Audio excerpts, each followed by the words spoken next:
Hey, what's up guys? Mike here with another video for you. And today I thought I'd talk about some Transformers Nexus.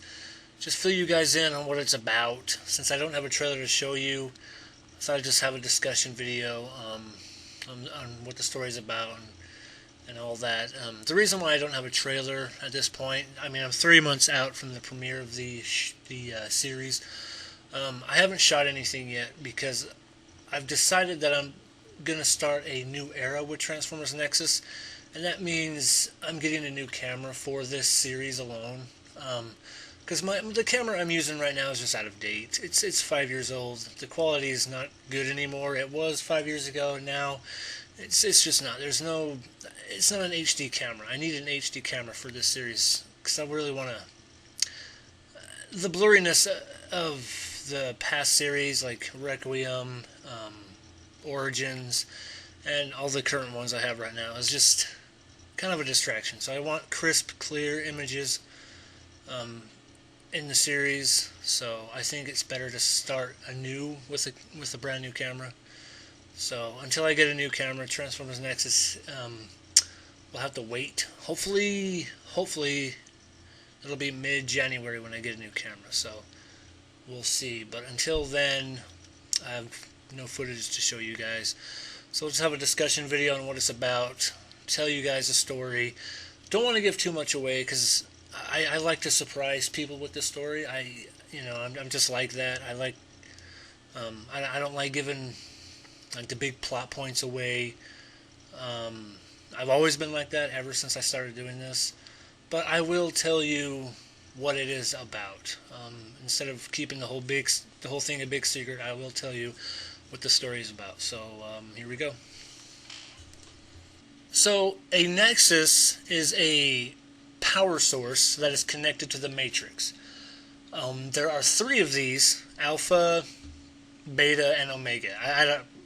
I know one of them is going to be called Alpha. I don't know about the other two, but I'll figure it out later. But there are three of them, and they're scattered throughout the universe. Primus scattered them throughout the universe so that Unicron could not find them. And they're mainly used to purify / fix something. When something is terribly damaged, something very important is very damaged, is terribly damaged, the Nexuses are used to purify it and repair it, bring it back to life in a way.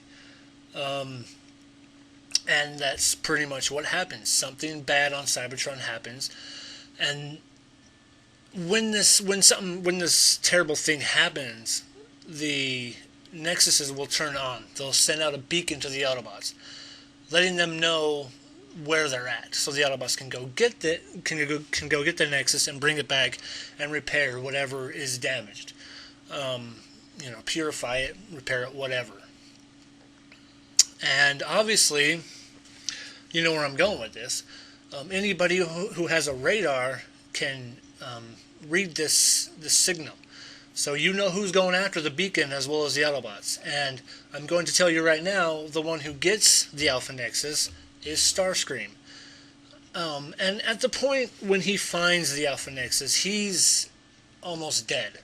Him and his brothers are almost dead. Skywarp and Thundercracker are in stasis lock.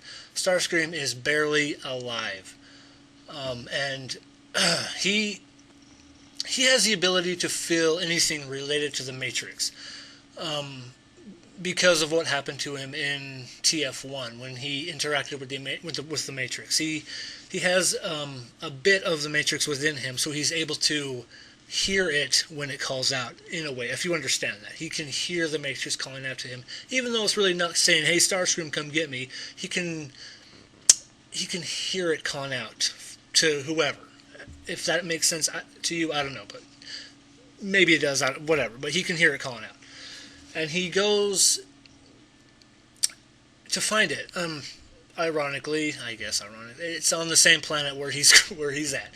So I mean that's just saving time in writing. To have the Nexus at the exact same place where Starscream is at. That's just saving time. That's all that is. He gets the Nexus, revives himself, powers himself back up, and revives his brothers. And what the Nexus does for them is gives them I don't want to say eternal power. It's not eternal power. It makes them stronger, and they never tire or wear down or anything like that. Their power supply is consistent. It never wears out. That's what the Nexus does for them. It makes them stronger, not like super strong, but they can, they can fight a Prime. They can go head to head with Optimus Prime if they wanted to. So they get it, and that's pretty much where all hell breaks loose. Starscream starts getting plans, starts making plans, starts getting everything ready, starts planning his revenge, to go back to Cybertron and, take it over for himself. That's what he's always wanted. Starscream's always wanted to rule Cybertron. I mean, that's what every Transformer wants, just to rule Cybertron, because that's their home world and whatnot. As for the Autobots, obviously they get the signal. They go after the Nexus because they want to repair and purify the damage that has been done. But as of when they leave, there is a lot of division within the Autobot ranks, because a lot has changed on Cybertron with the Autobots. I mean, it's a complete 180 from where we left off in Origins as to where we're at now in Transformers Nexus. It's just a complete flip. So there's a lot of arguments, a lot of just flat out, just disagreements, a lot of fighting and whatnot. Not like shooting fighting, just a lot of arguments of what they should really do, what's the best thing to do. And basically what happens is the Autobots divide into two teams, one led by Sideswipe and the other one led by Maxion. And Maxion's team goes after the Alpha Nexus. And there will be an original. I'm very proud of this, right? I'm very proud of the ship I built for this series, the Ark. My very own personal custom Ark will be in this series. It will have a huge part. Teletron 1 will have a huge part in this as the ship's computer. So very, very excited about that. I can't wait to show you guys when I'm done painting it and everything, just to show you guys what it looks like. It's pretty awesome looking, if you ask me. But Maxion and his team goes after the Alpha Nexus. Sideswipe and his team stays on Cybertron to defend it. And I mean, just go from there. Starscream attacks Cybertron, and Shockwave does his thing. And I mean, just there's so many things that happen in this. It's a really kind of a big story. I mean, even Earth gets involved. Spike is in this, but he is defending Earth from bad guys. I mean, it's pretty spread out. I mean, it goes from Earth to Cybertron to all the way to where the Alpha Nexus is. So it's kind of a big story. There's a lot going on in the story. There's a lot of characters and whatnot. So, and obviously there will be more than one season. Season 1 will, I think, right now I'm not sure, probably be between 20 and 23 episodes for Season 1. And each episode will be between 5 and, I'm going to say, 7 minutes long. I'm not going to go to the full 10 minutes anymore because there's absolutely no reason for it. These are webisodes. They're not actually web episodes. So, I mean, going all the way to 10 to sometimes 15 minutes long there's just no reason for it anymore. I can crank these out faster if they're only 5 minutes long. So that's what I'm going to start doing.